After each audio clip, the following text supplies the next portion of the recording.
अखंड विश्वाला शांतीचा आणि करुणेचा महामंत्र देणारे शाक्यमुनी तथागत भगवान गौतम बुद्ध, भारतीय राज्यघटनेचे शिल्पकार, बोधिसत्व, परमपूज्य नेते, महामानव डॉक्टर बाबासाहेब आंबेडकर, कोट्यावधींच्या माता, माता रमाई, माता भीमाई, माता सावित्रीमाई या महामानवांच्या विचाराला आणि प्रतिमेला प्रथम पंचांग प्रणाम. दी बुद्धिस्ट सोसायटी ऑफ इंडिया तथा भारतीय बौद्ध महासभा या महाधम्म संस्थेचे द्वितीय राष्ट्रीय अध्यक्ष, दादर येथे चैत्यभूमीचे शिल्पकार व बौद्धाचार्यांचे जनक सूर्यपुत्र भैयासाहेब आंबेडकर यांना सुद्धा माझा पंचांग प्रणाम. या महाधम्म संस्थेच्या विद्यमान राष्ट्रीय सहरक्षिका डॉक्टर बाबासाहेब आंबेडकरांच्या सुनबाई महाउपासिका ममतासागर मीराताईची आंबेडकर यांना यांच्या अश्वगतीने चाललेल्या धम्म कार्याला सविनय जय भीम.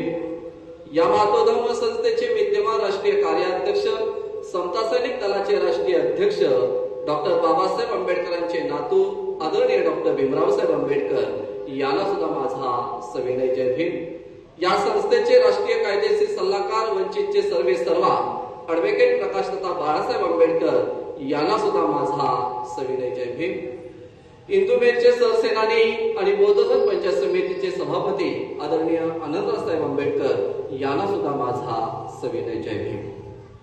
आज बौद्ध धर्म पंचायत समिती शाखा क्रमांक 711 शाखा लोढा हेवन या शाखेमध्ये प्रतिवर्षाप्रमाणे ज्या भारत देशामध्ये आपण राहत आहोत, ज्या भारत देशाचं आपलं नागरिकत्व आहे आणि एक माणूस म्हणून आपल्याला जगण्याचा जो अधिकार मिळालेला आहे, अशा या भारत भूमीमध्ये, या भारतामध्ये जो आपला स्वातंत्र्य दिन आहे, हा स्वातंत्र्य दिन आपण साजरा करत आहोत. आणि हा स्वातंत्र्य दिन साजरा करत असतानाच तथागतांच्या 2500 वर्षापूर्वापासून चालत आलेला जो वर्षावास आहे, हा वर्षावास कार्यक्रम आपल्या शाखेमध्ये आपण साजरा करताय. त्याचं दुसरं पुष्प आज या ठिकाणी या सम्यक बुद्ध विहारामध्ये आपण गुंफत आहोत. आणि या कार्यक्रमाच्या निमित्तानं उपस्थित असणारे, ज्यांच्या अधिपत्याखाली या शाखेमध्ये हा कार्यक्रम संपन्न होत आहे,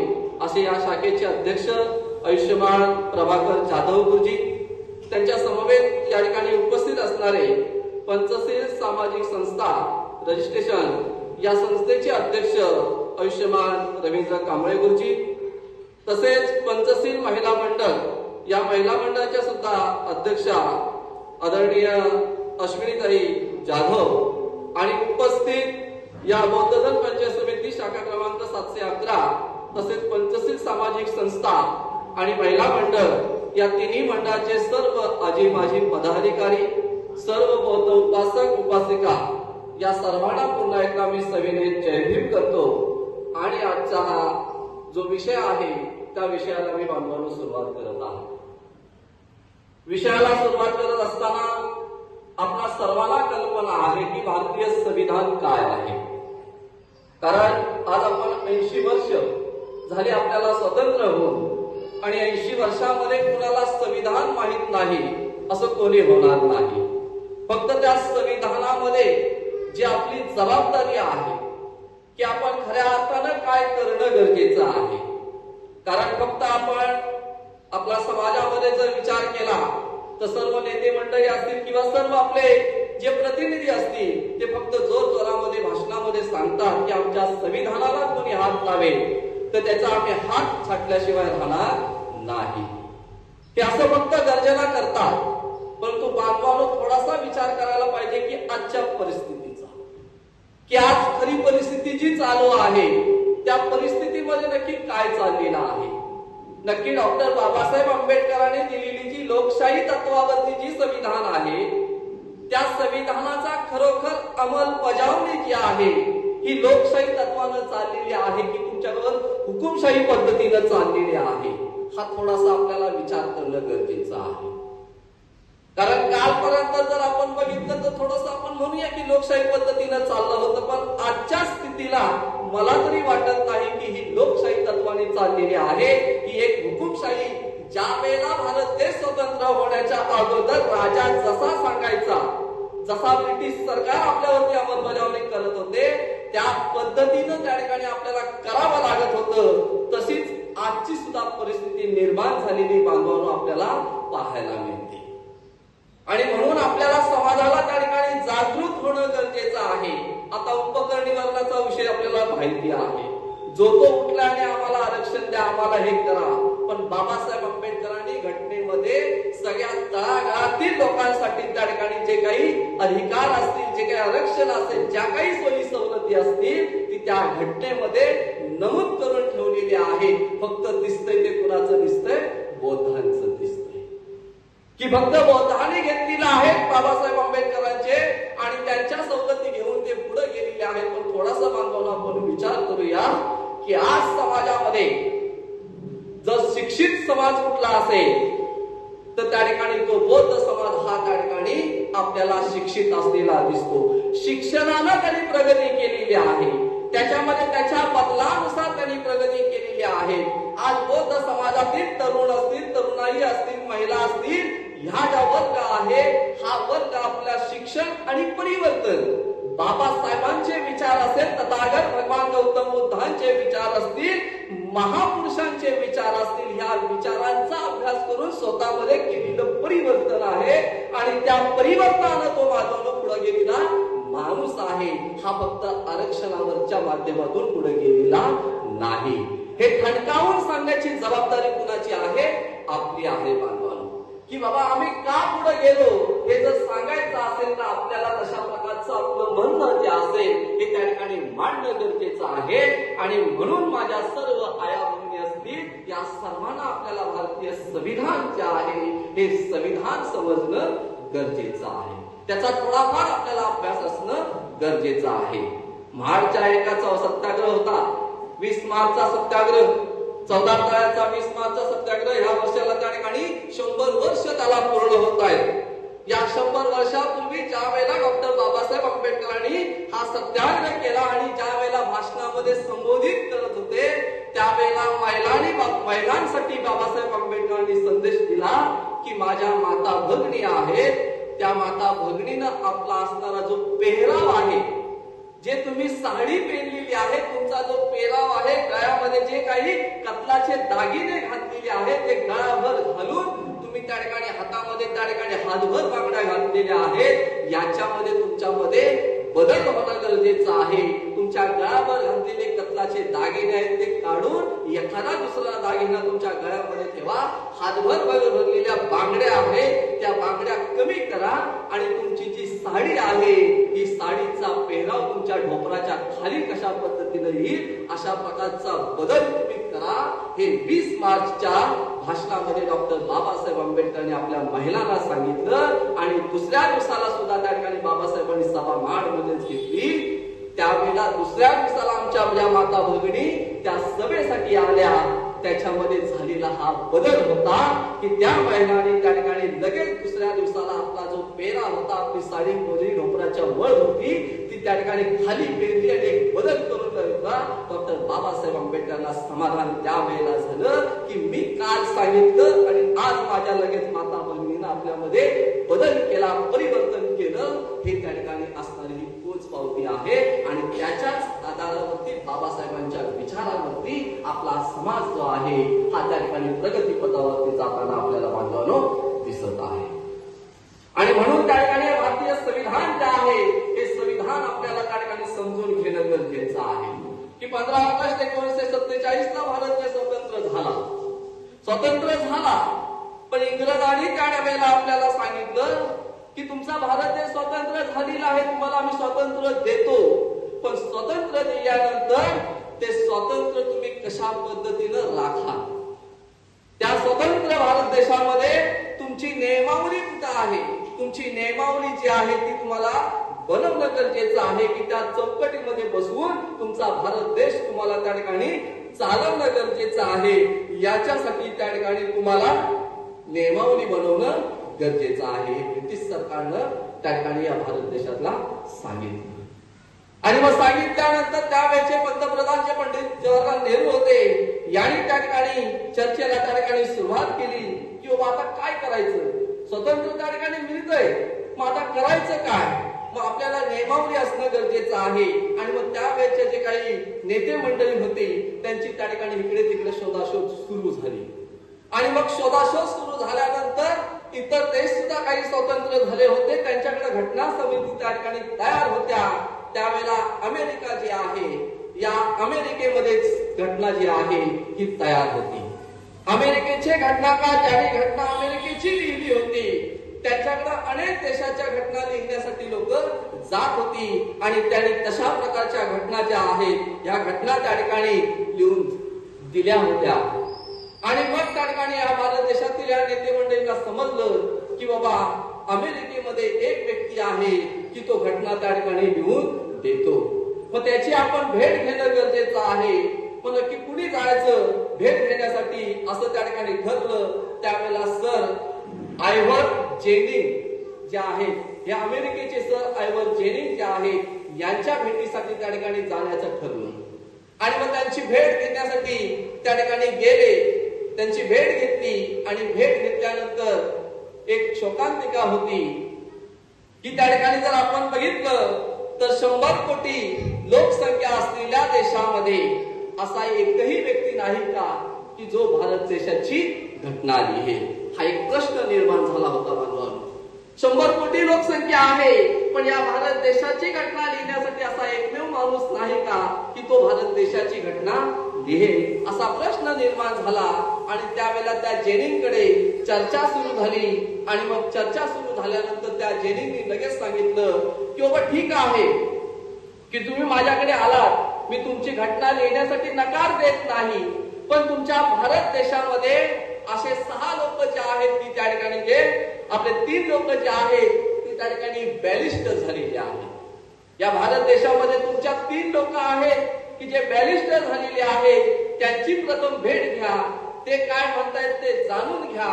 आणि त्यांनी समजून घेतल्यानंतर तुम्ही जर त्यांनी नकार दिला तर माझ्याकडे या, अशा प्रकारचं सांगण्यात आलं. आणि मग त्यावेळेला पंडित जवाहरलाल नेहरू जे आहेत त्यांनी त्या ठिकाणी ज्या बॅरिस्टर तेज बहादूर जे आहेत त्या तेज बहादूर आणि बॅरिस्टर जयकार जे आहेत या दोघांची प्रथम भेट घेतली.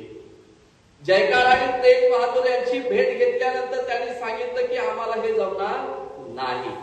आणि मग तिसरी व्यक्ती होती की डॉक्टर बाबासाहेब आंबेडकर. पण त्यांना नाईलाज असतं डॉक्टर बाबासाहेब आंबेडकरांकडे यावं लागलं. माझा शब्द प्रयोग आहे, नाईलाज असतो.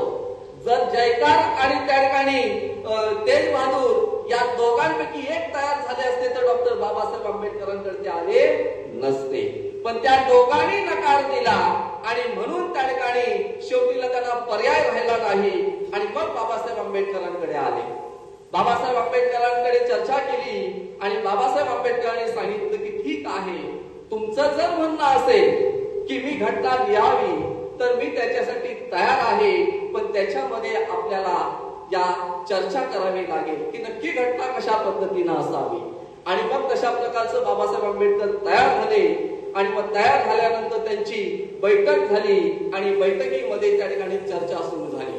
आणि मग चर्चा सुरू होत असताना घटना तयार करणं गरजेचं आहे.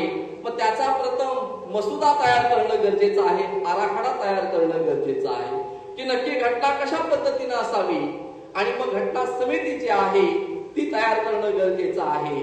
मग एकूण 7 लोकांची घटना समिती तयार केली की त्या घटना समितीमध्ये मसुदा तयार करण्यासाठी, घटना लिहिण्यासाठी 7 लोक जी आहेत ती निवडली गेली. आणि त्या 7 लोकांची त्या ठिकाणी बैठक घेतली. त्यांना त्या ठिकाणी सुचवलं की बाबा तुम्ही ही घटना लिहिण्याची जबाबदारी जी आहे ही तुम्ही त्या ठिकाणी डॉक्टर बाबासाहेब आंबेडकर यांच्या समवेत तुम्ही ह्या 7 लोकांनी ही घटना लिहायची आहे. त्यावेळेला त्यांनी होकार दिला. पण प्रत्यक्षात काम सुरू झालं. त्या प्रत्यक्षात काम सुरू होत असताना जर आपण बघितलं तर त्याच्यातला एक व्यक्ती जो आहे पहिला, याने लगेच आपल्या पदाचा राजीनामा दिला. त्या 7 जणांमध्ये एका व्यक्तीनं राजीनामा दिला, तो त्या ठिकाणी बाजूला होऊन गेला. त्याच्यामध्ये एक व्यक्ती जो आहे तो मृत्यू पावला, त्याचं निधन झालं. तो एक व्यक्ती त्याच्यातून कमी झाला. त्याच्यातले 2 लोक जे आहेत जर ती बघितली तर ती परदेशामध्ये निघून गेली, ते सुद्धा त्या ठिकाणी बाबासाहेबांच्या मदतीला त्या ठिकाणी आले नाही. त्याच्यातला एक व्यक्ती जो आहे हा त्या ठिकाणी राज्य कारभारामध्ये त्या ठिकाणी दंग झाला. त्याला जाणीवच झाली नाही की आपल्याला घटना समिती जी आहे ही त्याच्यामध्ये आपण आहोत म्हणून. आणि दुसरी जो व्यक्ती आहे ही दिल्ली पासून लांब अंतरावरती होती. आणि मग हे सर्व 6 लोक जे आहेत हे विभक्त झाले. फक्त एक व्यक्ती राहिला, तो म्हणजे कोण? डॉक्टर बाबासाहेब आंबेडकर. बाबासाहेब आंबेडकरांनी शब्द दिलेला आहे. आता 7 लोक आहेत, त्याच्यातले 6 लोकांनी मदत त्या ठिकाणी दिलेली नाही. मग आता शेवटी ना बाबासाहेबांची एक जबाबदारी होती आणि मग बाबासाहेब आंबेडकरांची ती जबाबदारी स्वतः एकट्याने स्वीकारली. बांधवांनो, आपण म्हणतो की बाबासाहेब आंबेडकरांनी 2 वर्ष 11 महिने 17 दिवसामध्ये ही भारतीय राज्यघटना लिहिली. पण ती कशी लिहिली? बाबासाहेब आंबेडकर शिक्षण घेत असताना स्वतःच्या शिक्षणासाठी, समाजाच्या परिवर्तनासाठी, समाजाला मला काहीतरी देणं गरजेचं आहे याच्यासाठी 17-18 तास स्वतः अभ्यास करून बाबासाहेब आंबेडकरांनी आपलं शिक्षण पूर्ण केलं. पण घटना लिहित असताना बाबासाहेब आंबेडकर 20-22 तास त्या ठिकाणी एकत्र बसून ही घटना बांधवानो बाबासाहेब आंबेडकरांना लिहावी लागली. आणि ही घटना बाबासाहेब आंबेडकरांनी लिहिली आणि लिहिल्यानंतर ही भारत देशाचे पंतप्रधान पंडित जवाहरलाल नेहरू जे आहेत त्यांना सुपूर्द केली. सुपूर्द करत असताना त्या ठिकाणी 1949 ला ही घटना जी आहे ही परिपूर्ण तयार करून बाबासाहेब आंबेडकरांनी त्यांच्या अहवाली सुपूर्द केली. आणि सुपूर्द करून 1950 ला जी आहे ही घटना त्या ठिकाणी अंमलात आलेली आहे, लागू करण्यात आलेली आहे. मग नक्की आपण जर बघितलं की एवढ्या दिवसामध्ये हे संविधान जे आहे, घटना जी आहे बाबासाहेब आंबेडकरांनी तयार करून या भारत देशासाठी सादर केलेली आहे. पण सादर करत असताना आपण प्रास्ताविका बघतो. पहिलं पेज जे आहे प्रास्ताविकचं, आम्ही भारताचे लोक असं त्या ठिकाणी म्हणलेलं आहे. मग याच्यावरून सुद्धा त्या संविधान सभेमध्ये त्या ठिकाणी गदारोळ झाला होता. बांधवांनी, गदारोळ असा झाला होता, बाबासाहेब आंबेडकरांनी घटना लिहिली आणि सांगितलं की हे संविधान कुणाला अर्पण करायचं, की हे संविधान जे आहे या भारत देशाची घटना मी लिहिलेली आहे, हे घटना कुणाला अर्पण करायची अशा चर्चेसाठी या सभेमध्ये त्या ठिकाणी बाबासाहेब आंबेडकरांनी विषय ठेवला. आणि मग त्याच्यावरती चर्चा सुरू झाली. काही लोक उठली, म्हणाले की हे संविधान देवाला अर्पण करूया, की हे संविधान जे आहे ते देवाला अर्पण करूया, देवाला अर्पण करूया. बोलल्यानंतर दुसरे काही लोक उठली, ती बोलली देवाला नाही, हे संविधान आपण अल्लाहला अर्पण करूया. त्याच्यातले दुसरी लोक म्हणाले की नाही, हे संविधान आपण ईश्वराला अर्पण करूया, परमेश्वराला अर्पण करूया. सगळे जो आपापल्या पद्धतीने त्या ठिकाणी विषय मांडू लागला. आणि नंतर बाबासाहेब आंबेडकर उभे राहिले आणि म्हणाले की हे संविधान मी लिहिलेलं आहे आणि हे मी लिहित असताना ते कुणाला अर्पण करण्याचा सर्वस्व अधिकार माझा आहे. पण तुम्ही आपल्यासाठी समोर हा चर्चेसाठी विषय ठेवलेला आहे. मला त्या ठिकाणी असं वाटतंय की आपण हे देव असेल, अल्लाह असेल, परमेश्वर असेल, ईश्वर असेल, हे कुणालाही न अर्पण करता हे आपण या भारतातील लोकांसाठी हे मी संविधान तयार केलेलं आहे. जी माझी जनता आहे, 100 कोटी जनता आहे, त्या जनतेच्या भविष्यासाठी, त्यांना दिशा देण्यासाठी, त्यांचे अधिकार हक्क जे आहेत हे मिळवण्यासाठी मी ह्या लोकांसाठी हे संविधान लिहिलेलं आहे. आणि म्हणून हे लोकांसाठी अर्पण होणं गरजेचं आहे.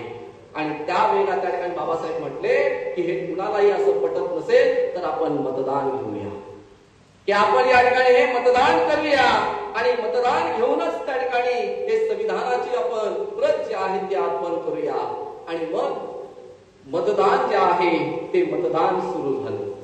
की मतदान झालं सुरू की हे संविधान नक्की कुणाला अर्पण करायचं. त्या मतदानामध्ये 32% मतदान जे आहे हे देवाच्या नावाने झालं आणि 68% मतदान जे आहे हे लोकांच्या साईडनं झालं. मग तिथं त्या सभेमध्ये एक ठरलं, देव हरले आणि लोक जिंकली.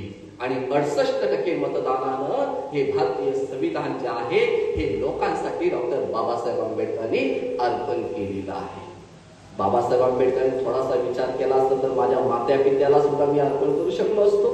आज माझ्यासारखं किंवा तुमच्या असणाऱ्या एखादा व्यक्ती पुस्तक लिहिलं तर लगेच हे पुस्तक माझ्या आई वडिलांच्या चरणास सादर करतो की नाही.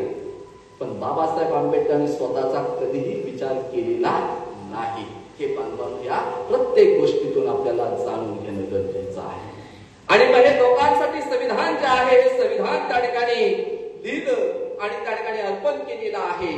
मग आता प्रश्न निर्माण होतो, संविधान म्हणजे काय? की संविधान बाबासाहेब आंबेडकरांनी हे अर्पण केलं भारत देशाला, त्या ठिकाणी त्यावेळेच्या पंतप्रधानांच्या हातामध्ये त्या ठिकाणी सुपूर्द केलेला आहे, बहाल केलेला आहे. आणि त्या संविधानाप्रमाणे त्या ठिकाणी आपला जो कारभार आहे किंवा लोकांचे अधिकार असतील ते त्या ठिकाणी त्यांना मिळावे म्हणून त्या ठिकाणी दिलेला आहे. मग नक्की आता संविधान म्हणजे काय हा प्रश्न निर्माण होतो. की संविधान म्हणजे काय? की चालावं कसं, बोलावं कसं, राहावं कसं, खावं कसं, त्या ठिकाणी मरावं कसं, पुरावं कसं, या सर्व गोष्टी ज्या आहेत या सर्व गोष्टीचा अधिकार देणारा गोष्ट म्हणजे काय आहे? संविधान आहे. आज मी तुमच्या समोर मी इथं बोलतोय, आपण सर्वजण या बुद्ध विहारामध्ये बसलेला आहोत. या गुणामुळे आपल्याला हे प्राप्त झालेलं आहे. हे प्राप्त झालेलं आहे डॉक्टर बाबासाहेब आंबेडकरांच्या संविधानामुळे. आणि म्हणून ह्या संविधानाची ही एवढी ताकद आहे की आम्हाला आमचा अधिकार जो आहे हा अधिकार त्या ठिकाणी आम्ही मिळवतोय. आणि अधिकारवाणीनं आमचं कार्य जे आहे ते आम्ही आमचं कार्य त्या ठिकाणी करत आहोत. मग या संविधानामध्ये समता असेल, स्वतंत्र असेल, बंधुता असेल आणि न्याय असेल, या चार घटकांची प्रथम बाबासाहेब आंबेडकरांनी त्याच्यामध्ये नोंद घेतलेली आहे आणि त्याच्यामध्ये त्या गोष्टी नमूद केलेल्या आहे. समता म्हणजे काय? समानता. की या भारत देशामध्ये राहणारा प्रत्येक वर्ग जो आहे, जो त्या ठिकाणी तळागाळाला असणारा जो व्यक्ती आहे, तो अगदी श्रीमंत व्यक्ती जो असेल, या सर्वांमधील जे लोक आहेत त्या सर्वांना अधिकार त्यांच्यामध्ये काय असेल? ही समानता असेल, त्याच्यामध्ये भेदभाव नाही. आज त्या ठिकाणी पुरुषांच्या बरोबरीनं स्त्रिया बसलेल्या आहेत. हा अधिकार कुणी दिलेला आहे?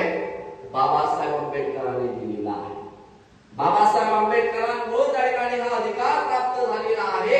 आज बाबासाहेब आंबेडकरांमुळे त्या ठिकाणी या भारत देशाचा राष्ट्रपती म्हणून द्रौपदी मुर्मू ज्या आहेत या त्या ठिकाणी राष्ट्रपती पदावरती बसलेल्या आहेत. हा कुणी अधिकार दिलेला आहे बांधवांनो? बाबासाहेब आंबेडकरांच्या संविधानाने हा समानतेचा अधिकार दिलेला आहे. नाहीतर आज त्या ठिकाणी एखाद्या ठिकाणी आपल्या मागासवर्गीय महिलेला त्या ठिकाणी एवढा अधिकार प्राप्त झाला असता का? हा सुद्धा एक प्रश्न बांधवांनो आपल्या मनामध्ये निर्माण होऊ शकतो. आणि म्हणून या ठिकाणी समता असेल, स्वतंत्र असेल, बंधुता असेल, न्याय असेल, ही तत्व जी आहेत ही तत्व कुणाची आहेत बांधवांनो? तथागत भगवान गौतम बुद्धांची. बाबासाहेब आंबेडकरांनी जर आपण विचार केला तर बाबासाहेब आंबेडकरांनी हा भारत देश जो आहे हा भारत देश बौद्धमय केलेला आहे. भारत देश हा बौद्धमय केलेला आहे. कारण या भारत देशामध्ये जर आपण बघितलं जे राष्ट्रपती जे आहेत ते राष्ट्रपती त्या ठिकाणी जी शपथ घेतात आणि राष्ट्रपती त्या ठिकाणी ज्या आसनावरती बसतात ती जी खुर्ची आहे त्या खुर्चीच्या मागे राष्ट्रपती भवनामध्ये तथागत भगवान गौतम बुद्धांची पूर्णाकृती मूर्ती आहे बांधवांनो. हे त्या ठिकाणी ह्या भारत देशाचं एक आपलं बौद्धमय करण्याचं पहिलं चिन्ह त्या ठिकाणी झालेलं आहे. आज त्या ठिकाणी राष्ट्रपतीच्या चेअर मध्ये बसतो, त्या चेअर मध्ये त्या खुर्चीला त्या ठिकाणी 4 सिंहाचा असणारा जो फोटो आहे, जो लोगो आहे, हा लोगो त्या ठिकाणी त्याच्यावरती चिटकवलं. ते हे आपलं त्या ठिकाणी भारत देशाची काय आहे? आयडेंटिटी आहे. की भारत देशाची आपली ओळख जी आहे, जी राजमुद्रा आहे, ही राजमुद्रा त्या राज खुर्चीवरती त्या ठिकाणी बसवलेली आहे. म्हणजे हे कुणी दिलेलं आहे? डॉक्टर बाबासाहेब आंबेडकरांनी दिलेला आहे. हा भारत देशाचा आज आपण तिरंगा फडकवलेला आहे. त्या तिरंगावरती असणारं जे अशोक चक्र आहे, हे अशोक चक्र त्या ठिकाणी कुणी दिलेलं आहे? बाबासाहेब आंबेडकरांनी दिलेलं आहे. म्हणजे ह्या बारीक बारीक गोष्टीचा आपण विचार करणं गरजेचं आहे की बाबासाहेब आंबेडकरांनी तथागत भगवान गौतम बुद्धांचे विचार, भगवान गौतम बुद्धांची जी तत्व आहे ही या संविधानाच्या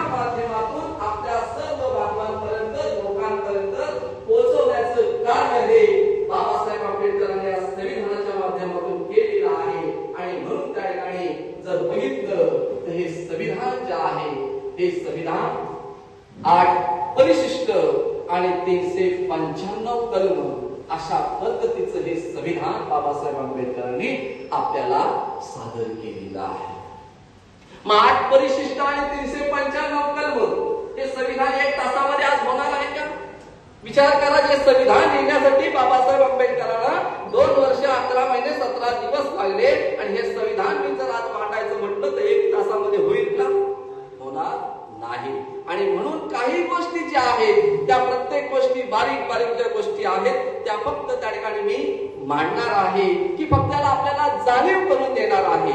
आपण सगळे अभ्यासक आहात आणि म्हणून त्या ठिकाणी या 8 परिशिष्ट 395 कलम एवढं हे जगातील सर्वात मोठं संविधान कुठलं असेल तर ते भारत देशाचं संविधान आहे.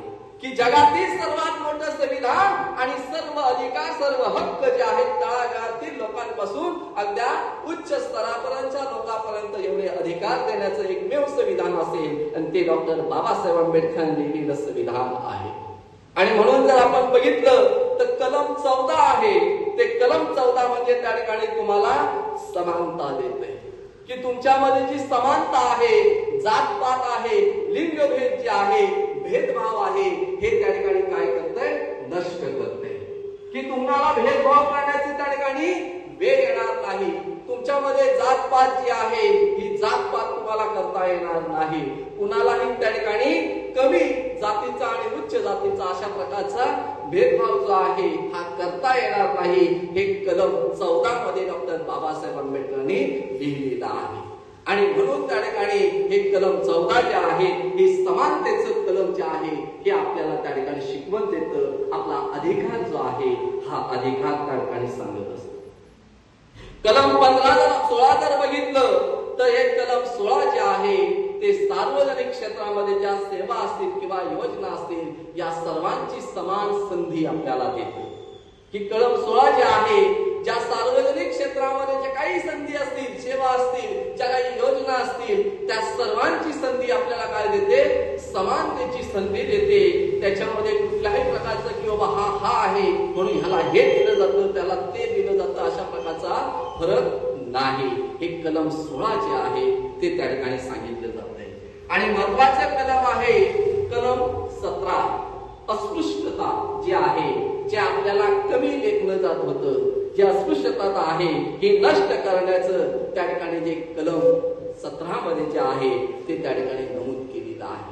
आणि म्हणून त्या ठिकाणी या 17 मध्ये ही अस्पृश्यता जी आहे की बाबासाहेब आंबेडकरांना शिक्षण घेत असताना वारंवार त्या गोष्टीची त्या ठिकाणी दुखणं होत होतं. बाबासाहेब आंबेडकरांना अपमानित केलं जात होतं की हा दलित आहे, हा खालच्या जातीचा आहे. त्यांना अनेक प्रकारच्या जे काही व्यथा असतील, जे काही त्यांना जे काही टोमणे असतील त्या पद्धतीचं त्यांना वारंवार सहन करावं लागलेलं आहे. आणि ते बाबासाहेब आंबेडकरांनी सहन केलं आणि त्याचा बदला म्हटलं जातं. तो बदला जो आहे या संविधानाच्या माध्यमातून घेण्यात आलेला आहे. बाबासाहेबांनी संविधान लिहिण्यासाठी सहजासहजी होकार दिला नाही. त्यांच्या समोर त्यांना झालेल्या यातना ज्या आहेत, त्यांना झालेला जो त्रास आहे हा त्रास बाबासाहेबांच्या डोळ्याच्या समोर उभा राहिला आणि त्याच्यातून बाबासाहेबांनी मनाशी घट्ट धरलं की ही चालून आलेली मला एक संधी आहे की माझ्यासाठी बंद झालेले दरवाजे जे आहेत ते उघडण्याचं कार्य या संविधानाच्या माध्यमातून होणार आहे. आणि म्हणून हे संविधान लिहिण्याची जबाबदारी बाबासाहेब आंबेडकरांनी घेतली. आणि हे प्रत्येक कलमाच्या माध्यमातून आपल्याला असलेला झालेला अत्याचार होता, अन्याय होता, त्याला वाचा फोडण्याचा आणि त्याचा अधिकार मिळवण्याचं कार्य हे बाबासाहेब आंबेडकरांनी त्या ठिकाणी आपल्याला दिलेलं आहे. कलम 19 ते 22 जर बघितलं तर त्याच्यामध्ये आपल्याला स्वतंत्रता जी आहे की आपण त्या ठिकाणी स्वतंत्र त्या ठिकाणी राहू शकतो. मनाप्रमाणे आपला कारभार जो आहे आपण त्या ठिकाणी करू शकतो. जे काही आपल्याला करायचं आहे ते आपण स्वतः त्या ठिकाणी करण्यासाठी तत्पर आहोत. त्याची कुणाची परवानगी घ्यायची गरज नाही. हे जे स्वतंत्र आहे हे स्वतंत्र त्या ठिकाणी आपल्याला त्या ठिकाणी कुठल्या कलमाच्या माध्यमातून दिलंय तर 19 ते 22च्या माध्यमातून की मी काय बोलावं, कसं चालावं, कसं राहावं, काय करणं गरजेचं आहे, कुठला त्या ठिकाणी माझ्या दृष्टिकोनातून त्या ठिकाणी उद्योग करावा, व्यवसाय करावा, नोकरी करावी, या सर्व गोष्टीचं स्वतंत्र मला 19 ते माध्यमातून त्या ठिकाणी मला मिळालेला आहे. म्हणजे त्या ठिकाणी मी कोणते कपडे घालावे, कशा पद्धतीनं चालणं गरजेचं आहे, कुठला कार्यक्रम मी करणं गरजेचं आहे, कुठल्या कार्यक्रमामध्ये मी सहभागी व्हावं, कुठला उद्योग करावा, कुठली नोकरी करावी, कुठला धंदा करावा, या सर्व गोष्टी ज्या आहेत त्या सर्व गोष्टी मिळवण्याचा अधिकार मला ह्या कलमांच्या माध्यमातून मिळालेला आहे. आज आपण हा धार्मिक कार्यक्रम या ठिकाणी करतोय वर्षावादचा. हा वर्षावादचा धार्मिक कार्यक्रम करण्याचं स्वतंत्र जे आहे ते स्वतंत्र मिळवून देण्याचं कलम 25 ते 28 या कलमाच्या आधारावरती आपल्याला एक स्वतंत्र आहे की धार्मिक कार्यक्रम जे आहे ते धार्मिक कार्यक्रम करण्याचा अधिकार मला त्या ठिकाणी प्राप्त झालेला आहे. हे या ठिकाणी कलम 25 ते 28च्या माध्यमातून, या संविधानाच्या माध्यमातून आपल्याला त्या ठिकाणी बांधवानो प्राप्त झालेला आहे. जर आपण बघितलं पुढं तर महत्वाचं कलम आहे की मी ते थोडस बाजूला ठेवलं होतं आणि ते कलम आहे कलम 15 की माझ्या आया बहिणी बसलेल्या आहेत या ठिकाणी, ज्या माता भगिनी बसलेल्या आहेत त्या स्त्रियांसाठी त्या ठिकाणी अधिकार प्राप्त करून देण्याचं जी काही संधी आहे किंवा जो स्वतंत्र दिलेला आहे स्त्रियांना ते कलम 15 आहे. ते कलम 15 नुसार या स्त्रियांना स्वतंत्र त्या ठिकाणी प्राप्त झालेला आहे. पूर्वीची एक प्रथा होती सती प्रथा. राजाराम मोहन राय जे आहेत त्या राजाराम मोहन रायनी सती प्रथा होती ती सती प्रथा त्या ठिकाणी काय केली, बंद केली. सती प्रथा म्हणजे एखाद्या स्त्रीचा पती मरण पावला, तो मरण पावल्यानंतर ज्या वेळेला त्याच्या चितेला अग्नी दिली जायची त्या अग्नीमध्ये जिवंतपणे त्याच्या पत्नीला सुद्धा त्या ठिकाणी टाकून द्यायचं आणि त्याच्या बरोबर तिला सुद्धा काय करायचं, जाळून द्यायची. ही सती प्रथा जी आहे ही त्यावेळची सती प्रथा त्या बांधवांनो सुरू होती. त्याला विरोध करण्याचं कार्य राजाराम मोहन राय यांनी केलं आणि तो विरोध त्यांनी केला. पण प्रत्यक्षात कायद्याच्या चौकटीमध्ये, कायद्यामध्ये त्याला बंद करण्याचा अधिकार जो आहे हा सती प्रथेला त्या ठिकाणी बाबासाहेब आंबेडकरांनी कलम 15 नुसार त्याला त्या ठिकाणी चाप बसवलेला आहे. आणि म्हणून त्या ठिकाणी सती प्रथा बंद झाली. म्हणून माझ्या आया बहिणी ज्या आहेत आज या ठिकाणी स्वतंत्रपणे त्या ठिकाणी आपला कारभार करतायत. ही सती प्रथा पूर्वीच्या मनूच्या कायद्यामध्ये त्या ठिकाणी मनुस्मृतीमध्ये त्या ठिकाणी नोंद केली जात होती. मनुस्मृतीमध्ये त्या ठिकाणी चूल आणि मूल एवढंच त्या ठिकाणी स्त्रियांकडे पाहिलं जायचं. स्त्री म्हणजे त्या ठिकाणी फक्त त्या ठिकाणी घरातील काम करण्यासाठी आणलेली व्यक्ती म्हणून त्या ठिकाणी समजलं जात होतं. स्त्रियांना कुठल्याही प्रकारचा अधिकार जो आहे हा अधिकार बांधवानो त्यावेळेला नव्हता. पण बाबासाहेब आंबेडकरांच्या संविधानानं, बाबासाहेब आंबेडकरांच्या या घटनेनं आज आमच्या महिला ज्या आहेत त्या ठिकाणी स्वतंत्र त्या ठिकाणी झालेल्या पाहायला मिळतात. जर आपण बघितलं तर त्यामध्ये ज्या महिला आहेत त्या महिलांमध्ये त्या ठिकाणी स्त्री आणि पुरुष अशा प्रकारचा भेदभाव नाही. स्त्री आणि पुरुष यांच्यामध्ये भेदभाव नाही. स्त्री आणि पुरुष जर एका कामामध्ये काम करत असतील तर समान वेतन जे आहे हे समान वेतन हा कायदा सुद्धा त्या ठिकाणी या कलम 15 नुसार ह्या स्त्रियांना बाबासाहेब आंबेडकरांनी दिलेला आहे. जर एखाद्या कार्यालयामध्ये जर आपण बघितलं तर महिला कामकाज करत असेल आणि पुरुष कामकाज करत असेल तर पुरुषाला पगार जास्त आणि महिलेला पगार कमी अशा प्रकारची दरी त्या ठिकाणी दिसत नाही. आणि हे त्या ठिकाणी बाबासाहेब आंबेडकरांनी नमूद केलेलं आहे की स्त्री आणि पुरुष हे समान आहे. समान काय असल्यामुळे त्यांना वेतन जे आहे हे वेतन त्यांना समान असणं गरजेचं आहे. ही तरतूद बाबासाहेब आंबेडकरांनी त्याच्यामध्ये केलेला आहे. आज त्या ठिकाणी ज्या माता भगिनी आहेत बघा त्या संपत्तीचा वाटा की जी मायेची संपत्ती असेल किंवा पतीची संपत्ती असेल त्या संपत्तीचा अधिकार हा त्या स्त्रीला आहे, त्या महिलेला आहे. हा अधिकार कुणामुळे प्राप्त झाला? बाबासाहेब आंबेडकरांमुळे झालेला आहे. आज 1500 रुपये भेटले म्हणून आपल्याला अधिकार लगेच होत नाही. 1500 रुपये घेतले की आमचा भाऊ होतो, आमचा दादा होतो. पण ज्या बाबासाहेब आंबेडकरांनी एवढं सर्व दिलं त्यांना कधी कोण बाबा किंवा दादा बोलत नाही. ही एक प्रकारची बेईमानी आहे. पण आपल्याकडे महिलांनी त्या ठिकाणी सक्षम होणं गरजेचं आहे की बाबा आमच्या बाबासाहेबांनी आपल्याला काय दिलेलं आहे ठोसपणे त्या ठिकाणी मोठ्या आवाजामध्ये समोरच्याला सांगणं गरजेचं आहे की बाबा 1500 रुपयापेक्षा आम्हाला जे काही दिलेलं आहे ते बाबासाहेब आंबेडकरांची देण आहे, हे त्या ठिकाणी आपल्याला सांगणं गरजेचं आहे. आणि म्हणून त्या ठिकाणी जी काही वडिलांची संपत्ती असेल किंवा पतीची संपत्ती असेल, त्या संपत्तीचा अधिकार जो आहे, भावाबरोबर बहिणीला समान वाटा असलेला अधिकार जो आहे, हा अधिकार ह्या बाबासाहेब आंबेडकरांनी या घटनेच्या माध्यमातून बांधवांनो दिलेला आहे. म्हणजे ही घटना जी आहे त्या कलम 15 नुसार हा महिलेला प्राप्त झालेला तिचा अधिकार आहे. जर आपण बघितलं, ज्या महिला आहेत त्यांचा संसारी जीवन व्यवस्थित जात नाही, पती पत्नीचा काही वाद निर्माण झाला आणि वाद निर्माण झाल्यानंतर तो वाद टोकाला जातो आणि त्याच्यातून घटस्फोट निर्माण होतो. तो घटस्फोटाचा अधिकार सुद्धा आणि पोटगी देण्याचा अधिकार सुद्धा कुणी दिलेला आहे बांधवांनो? बाबासाहेब आंबेडकरांच्या संविधानाने दिलेला आहे.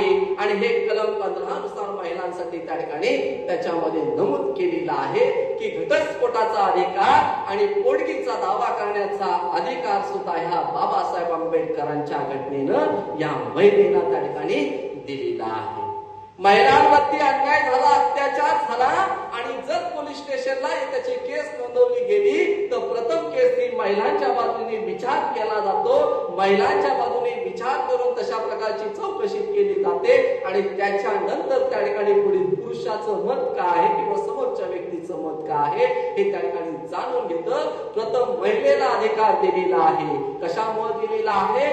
बाबासाहेब आंबेडकरांच्या या घटनेमुळे दिलेला आहे. आणि म्हणून ही बाबासाहेब आंबेडकरांची घटना जी आहे, संविधान जे आहे, हे संविधान आपल्याला त्या ठिकाणी समजून घेणं गरजेचं आहे.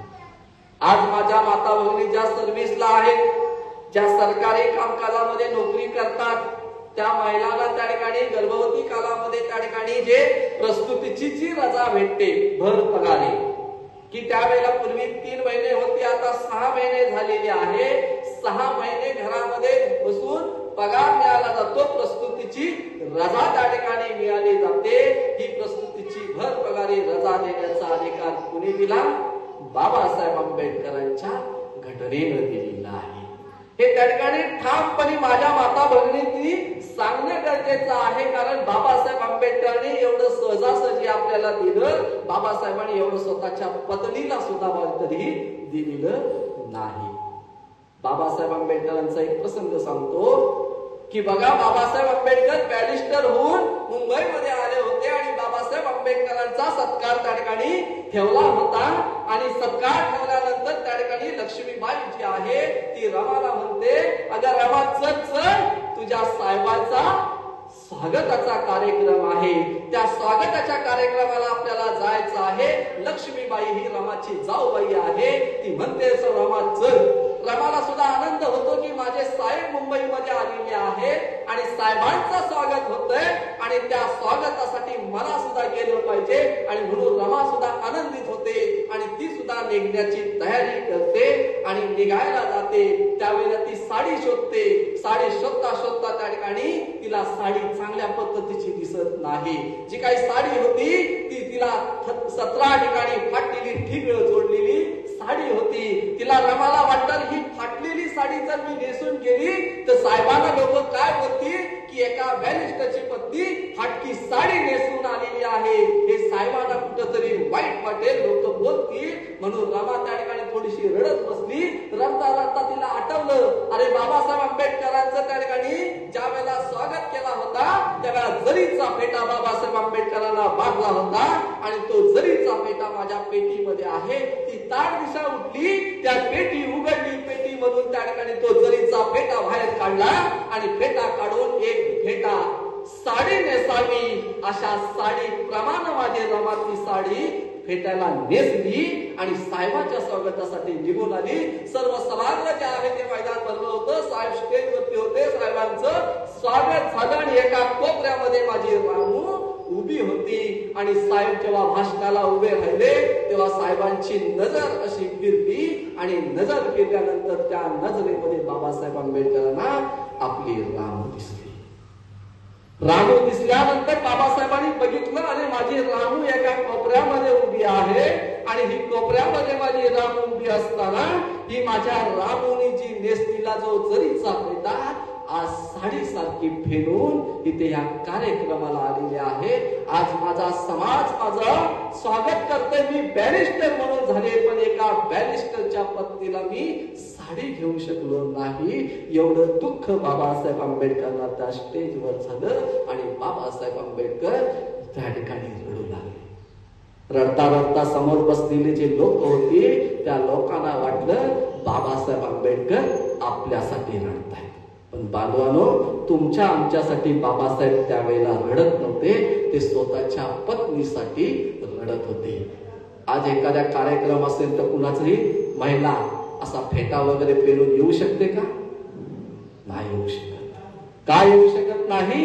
कारण आज आपली तशी परिस्थिती राहिलेली नाही. बाबासाहेबांनी त्या ठिकाणी एवढं केलेला कार्य आहे, त्याच्यामुळे आपली प्रगती झालेली आहे. म्हणून बांधवांनो, विचार करणं गरजेचं आहे की ही आपल्याला भर पगारी रजा मिळते, ती प्रस्तुतीची रजा ही बाबासाहेब आंबेडकरांच्या संविधानामध्ये या घटनेमध्ये नमूद केल्यामुळे हे आपल्याला अधिकार प्राप्त होतात, आपल्याला तशा प्रकारची संधी प्राप्त होते आणि म्हणून त्या ठिकाणी आपण त्या ठिकाणी त्याचा फायदा घेत आहोत. आज एखादी महिला असेल, ती सुद्धा जर बाळ छोटा असेल त्या बाळाला घेऊन कामामध्ये जात असेल आणि ते कामामध्ये गेल्यानंतर त्या बाळाचं पोट भरण्यासाठी त्याला जर त्या ठिकाणी आपल्याला अंगाशी घ्यायचं असेल तर त्यासाठी हिरकणी कक्ष जो आहे की आज प्रत्येक सरकारी कार्यालयामध्ये दिसतो. हा हिरकणी कक्ष बाबासाहेब आंबेडकर या घटनेमध्ये नमूद केलेला आहे की महिलांसाठी अशा प्रकारचा वेगळा कक्ष त्या ठिकाणी निर्माण करावा की त्या महिला आपल्या लहान मुलाला त्या ठिकाणी व्यवस्थित त्या ठिकाणी संपवून त्या ठिकाणी देऊ शकतात. हे कुणाचे देण आहे? हे शासनानं स्वतः केलेलं नाही बांधवानो, हे बाबासाहेब आंबेडकरांनी नमूद केलेलं आहे म्हणून त्या ठिकाणी करावं लागतंय. आणि म्हणून या सर्व प्रत्येक गोष्टी ज्या आहेत त्या प्रत्येक गोष्टीचा विचार आपल्याला बाबासाहेबांनी केलेल्या समजून घेणं गरजेचं आहे. आज आपण जर बघितलं तर त्याच्यामध्ये या भारत देशामध्ये हे बाबासाहेब आंबेडकरांचं मगाशीच म्हटल्याप्रमाणे की जगातील सर्वात मोठं संविधान जे आहे, हे जगातील सर्वात मोठं संविधान हे भारत देशाचं आहे. कारण इतर देशामध्ये जर बघितलं आपण तर बाबासाहेब आंबेडकर जे आहे त्या बाबासाहेब आंबेडकरांचं कार्यकर्तृत्व हे सर्वात मोठं आहे. कारण जर आपण बघितलं तर symbol of the knowledge, Babasaheb आंबेडकरांना ज्ञानाचं प्रतीक म्हटलं जातं की ज्ञानाचं प्रतीक म्हणून डॉक्टर बाबासाहेब आंबेडकर आहेत की बाबासाहेब आंबेडकरांनी ज्ञानाचं प्रतीक म्हणत असताना शिक्षणासाठी सुद्धा बाबासाहेब आंबेडकरांनी या घटनेमध्ये नमूद केलेलं आहे की जे शिक्षण आहे, बाबासाहेब आंबेडकरांनी प्रथमच सांगितले शिका, संघटित व्हा आणि संघर्ष करा. की प्रथम शिक्षण घ्या, की प्रथम शिक्षण घेऊन तुमच्यामध्ये प्रगती करा, परिस्थितीची जाणीव करून घ्या, जे काही वातावरणामध्ये चाललेल्या गोष्टी आहेत त्या सर्व गोष्टीचा अभ्यास करा आणि तुमच्यामध्ये स्वतःमध्ये अशी ताकद निर्माण करा की समोरमध्ये परिवर्तन करण्याची, समोरच्याला जबाब देण्याची ताकद निर्माण व्हावी. यासाठी तुम्हाला शिक्षण जे आहे हे शिक्षण महत्वाचं आहे आणि म्हणून त्या ठिकाणी म्हटलं जातं शिक्षण हे वाघिणीचं दूध आहे, जो प्राशांपर्यंत गुरगुरल्याशिवाय राहणार नाही. आणि म्हणून बाबासाहेब आंबेडकर या शिक्षणाच्या बळावरती आपलं जे कारभार आहे या जगामध्ये त्याने केलेला आहे. आता शिक्षणाचा एक फायदा अजून बाबासाहेबांना कुठं झाला बघा. बाबासाहेबांनी एवढे सत्याग्रह केले, एवढे आंदोलन केली, एवढ्या त्या ठिकाणी हे कार्य केलं, पण बाबासाहेबांना कधी अटक झाली का हो? बाबासाहेबांना एवढ्या त्यांच्या कारकिर्दीमध्ये आंदोलन केले, सत्याग्रह केलं, एवढं त्या ठिकाणी बाबासाहेबांचा विरोध होत होता, पण बाबासाहेबांना कधी अटक झाली का? का नाही झाली? पुढे विचारला काय हा प्रश्न बघायला? शोधलं का त्याचं उत्तर? बाबासाहेब आंबेडकरांच्या समवेत त्यावेळेची असणारी मंडळी असते, गांधी असतील, नेहरू असेल, टिळक असेल, या सर्व लोकांना त्यावेळेला अटक झाली होती. त्यांच्या काही कार्यावर असतील ते, पण बाबासाहेबांना उभ्या हयातीमध्ये कुणी अटक केलं नाही. त्याचं एकमेव कारण असं आहे की जगामध्ये जे काही विद्वान आहेत, जे काही शिक्षित आहेत, त्या ब्रिटिशांच्या काळामध्ये, इंग्रजांच्या काळामध्ये, त्या ब्रिटिश सरकारमध्ये असा एक नियम होता की त्या ब्रिटिशांमध्ये एक ब्रिटिश विद्यापीठ होतं. त्या विद्यापीठामध्ये ज्यांचं शिक्षण पूर्ण झालेलं आहे आणि त्या शिक्षणामध्ये जी काही त्यांची उच्च स्तर जो आहे, हा ज्या लोकांनी प्राप्त केलेला आहे, त्या विद्यापीठाचं त्याला सदस्यत्व जे आहे हे ब्रिटिश सरकारमध्ये त्या ठिकाणी द्यावं लागत होतं. आणि मग ब्रिटिशांमध्ये, जगामध्ये अशा अनेक लोक त्या ठिकाणी होती की त्या विद्यापीठाचे सदस्यत्व होते आणि त्याच विद्यापीठामध्ये डॉक्टर बाबासाहेब आंबेडकरांचं सुद्धा शिक्षण झालं होतं आणि म्हणून त्या विद्यापीठाचे सदस्यत्व जे आहे हे डॉक्टर बाबासाहेब आंबेडकर झाले होते.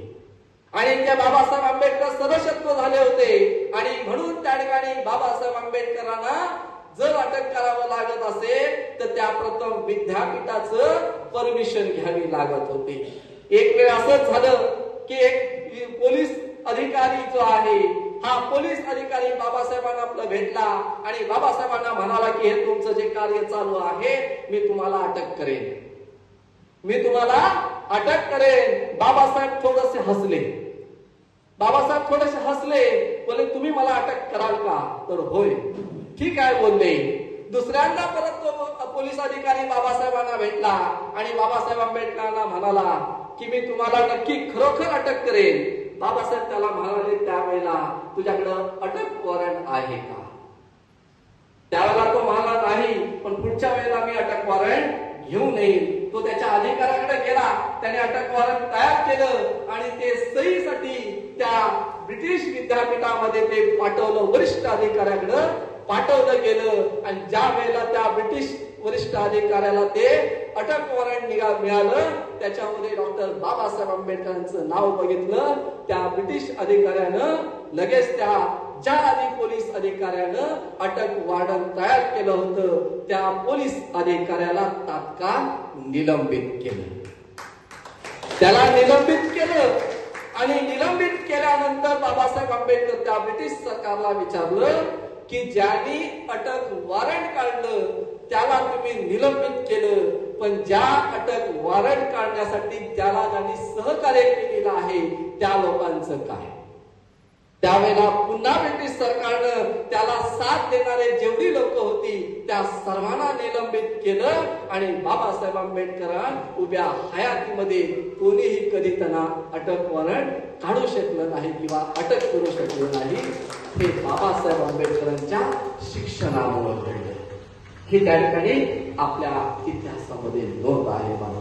आणि म्हणून आपल्याला एक थोडस वेगवेगळ्या प्रकारच्या प्रश्न निर्माण झाले पाहिजे की बाबा हे असे का होतंय, असं का झालेलं आहे.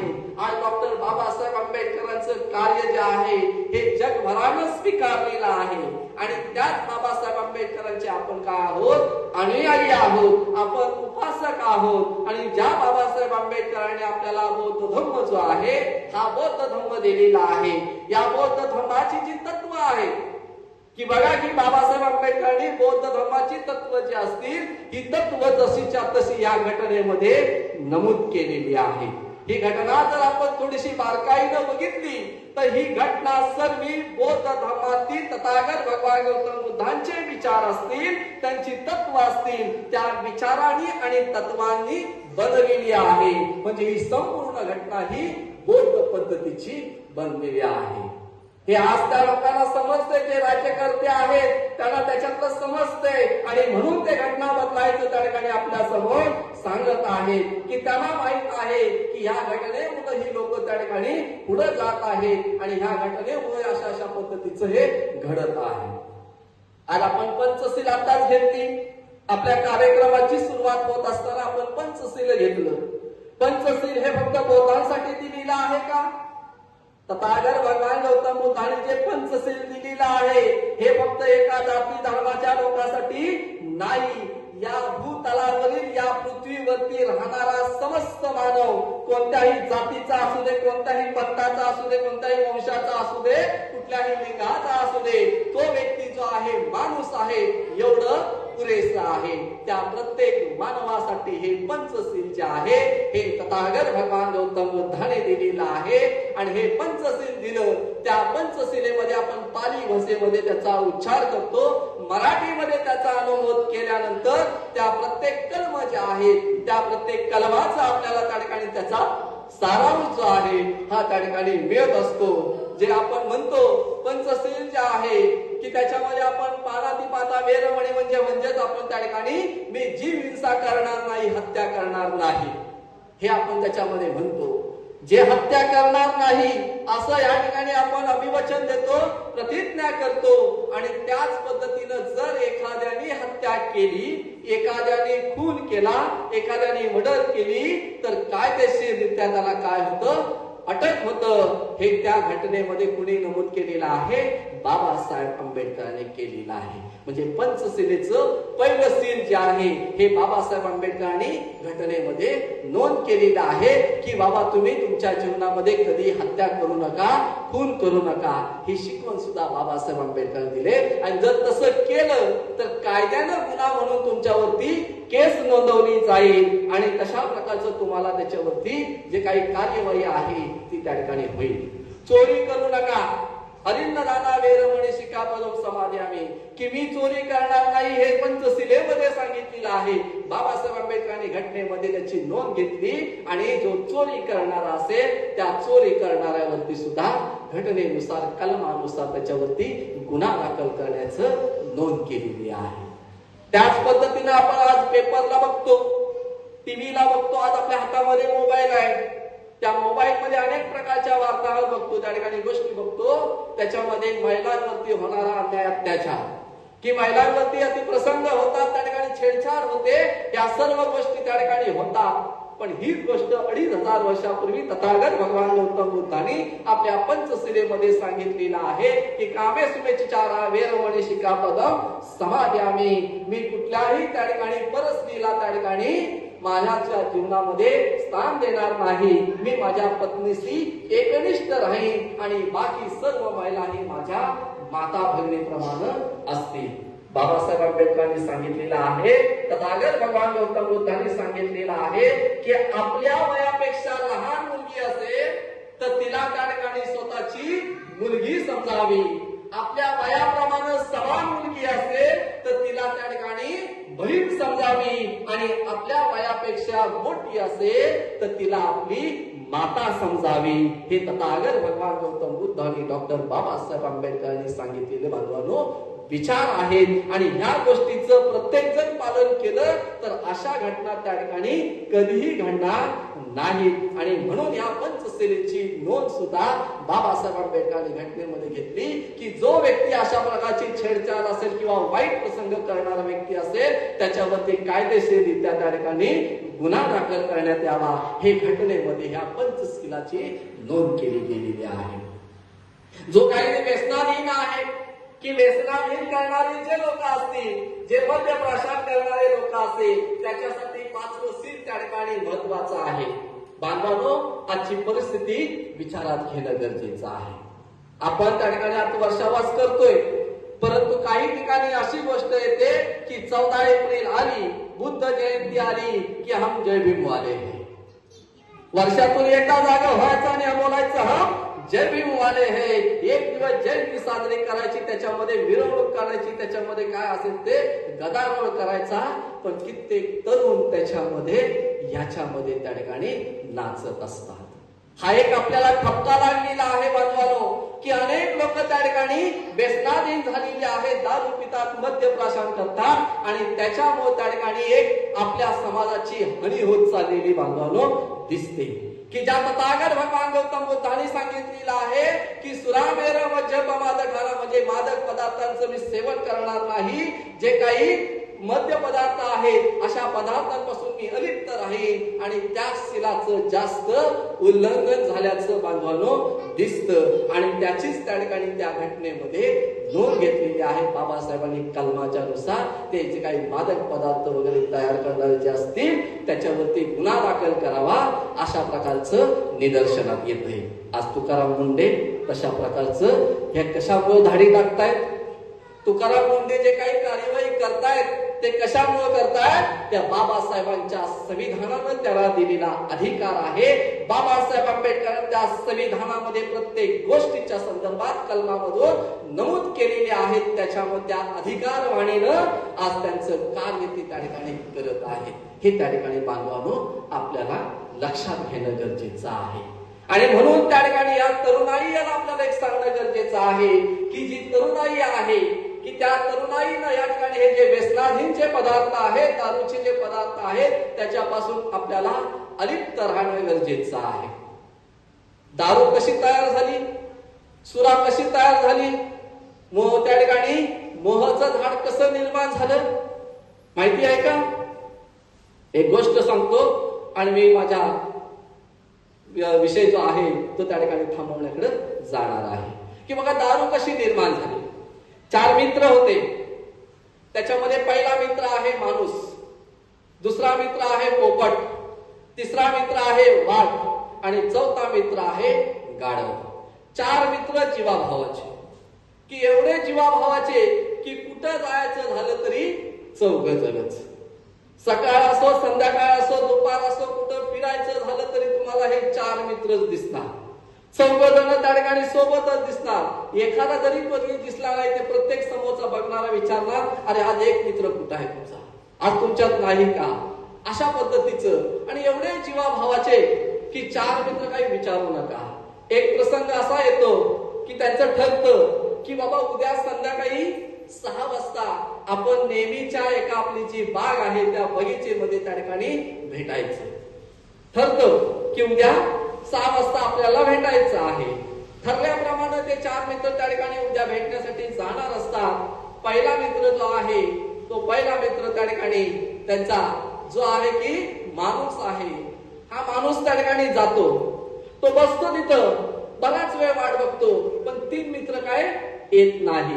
अर्धा तास होतो, 1 तास होतो, त्या ठिकाणी वेळ निघून जातो. तो कंटाळतो आणि मनाशीच विचार करतो, अरे आज माझे 3 मित्रांनी मला फसवलं. माझे जीवाभावाचे जिवलग 3 मित्र या ठिकाणी आले नाही. होते हे 3 एकत्र झाले आणि मला त्या ठिकाणी त्यांनी फसवलेला आहे. त्यांचा वेगळा प्लॅन तर नसेल ना.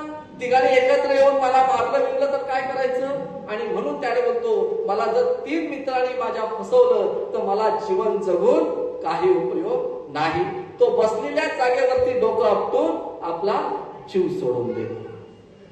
दुसरा मित्र थोडा वेळाने येतो, पोपट थोड्या वेळाने फिरून येतो आणि बघतो तर काय, आपला पहिला मित्र माणूस जो आहे हा मरण पावलेला आहे. आणि मग मरण पावलेला आहे तो सुद्धा विचार करतो, अरे ह्याला मारलं कुणी? माझे दुसरे 2 मित्र दिसत नाही, गाढव आणि वाघ दिसत नाही. त्याच्या मनामध्ये प्रश्न निर्माण होतो, ह्या दोघांनी तर ह्याला मारलं नाही, ह्या दोघांनी ह्याला मारलं असेल आणि आता मला शोधत असतील. आणि म्हणून त्या ठिकाणी तशा प्रकारचा तो विचार करतो आणि बोलतो, आता ह्यांच्या हाताने मरण्यापेक्षा या माणसासोबत माझा पहिला जिवलग मित्र मरण पावलेला आहे, त्याच्या बरोबर सुद्धा मी मरण पावतो. आणि तो पोपट सुद्धा आपला जीव त्या माणसासोबत तिथं देतो. 2 मित्रांचं मृत्यू होतो. तिसरा मित्र त्या ठिकाणी वाघ येतो आणि बघतो तर काय, अरे आपले पहिले 2 जीवाभावाचे मित्र या ठिकाणी मेलेले आहेत. त्याच्या मनामध्ये असा विषय येतो की गाढव अजून आलेला आहे, नाही दिसत नाही. म्हणजे गाढवाने दुसरे मित्र बघितले आणि ह्या दोघांना ठार मारलेला आहे. आता मला सुद्धा तो मारेल. आणि म्हणून वाघ सुद्धा त्या पहिल्या 2 मित्रांबरोबर त्या ठिकाणी आपलं जीव सोडून देतो. थोड्या वेळाने गाढव येतो आणि बघतो तर काय, अरे माझे 3 जीवाभावाचे मित्र या ठिकाणी मरण पावलेले आहेत. या 3घांना कुणीतरी मारलेला आहे आणि आता मला सुद्धा मारतील. म्हणून गाढव सुद्धा त्या ठिकाणी तो आपला जीव सोडून देतो. असे 4 जीवाभावाचे मित्र जे आहेत ते त्या ठिकाणी मरण पावतात. आणि त्याच ठिकाणी एक मोहाचं झाड निर्माण होतं आणि ते मोहाचं झाड म्हणजे मदिराग्रह. की ज्या ठिकाणी भेटते ते घर निर्माण होतं. बघा, एखादा माणूस संध्याकाळी त्या घरामध्ये घेण्यासाठी जात असेल, तो माणसाप्रमाणे सरळ चालत जातो की नाही? सरळ चालत जातो. तिथं गेल्यानंतर एक पॅक घेतला की जसा पोपट कसा मिठू मिठू बोलायला लागतो तसा त्या पोपटासारखा मिठू मिठू तो बोलायला लागतो. दुसरा पॅक घेतला की दुसरा पॅक घेतल्यानंतर जशी वाघाची डरकाळी कशी येते, माझ्यासारखं कोणच नाही, हम किसी से कम नाही, तसा वाघाच्या डरकाळीसाठी तो वाघासारखा डरकाळ्या फोडायला लागतो आणि चौथा पॅक घेतो आणि जसं एखादं गाढव गटारामध्ये लोळत असतं तसा तो घरी जाताना कुठेतरी गटारामध्ये पडलेला दिसतो. अशा पद्धतीचं हे मोहाचं झाड निर्माण झालेलं बांधवानो निदर्शनात येतो. म्हणून तथागत भगवान गौतम बुद्ध असते, डॉक्टर बाबासाहेब आंबेडकर असते, यांनी सांगितलेलं आहे की ह्या वाईट गोष्टी ज्या आहेत त्या वाईट गोष्टीच्या आहारी जायचं नाही आणि तसं केलं तर तुमच्यावरती कायद्यानुसार गुन्हा दाखल होऊ शकतो. हे बाबासाहेब आंबेडकरांनी या संविधानाच्या माध्यमातून आपल्याला सांगितलेलं आहे. आणि म्हणून हे भारतीय संविधान जे आहे त्या विविध कलमांच्या माध्यमातून, विविध गोष्टीच्या माध्यमातून आपल्याला ते समजून घेणं गरजेचं आहे. आज त्या ठिकाणी हे भारतीय संविधान जे आहे, हे भारतीय संविधान हे जर आपण बघितलं तर 395 कलमांचं आहे आणि 395 कलमांच्या संदर्भात एक एक माहिती आपण घेतली तर बराच वेळ लागू शकतो. आणि म्हणून आजचे काही महत्वाच्या गोष्टी ज्या आहेत त्या गोष्टींवरती मी प्रकाश टाकण्याचा या ठिकाणी आपल्या समोर प्रयत्न केलेला आहे. आज मला या ठिकाणी 711 या शाखेमध्ये आपण बोलवलं. आमचे मेमने प्रीतमजी गमरे यांच्या सहकार्याच्या माध्यमातून, आपल्या अध्यक्षांच्या माध्यमातून मला या ठिकाणी बोलवून आपण सन्मानित केलं. माझे विचार जे आहेत ते आपण ऐकले, त्याबद्दल मी आपल्या सर्वांचं मनपूर्वक या ठिकाणी धन्यवाद देतो, आभार व्यक्त करतो आणि माझ्या वाणीला पूर्ण विराम देतो. जय भीम, जय बुद्ध, जय संविधान.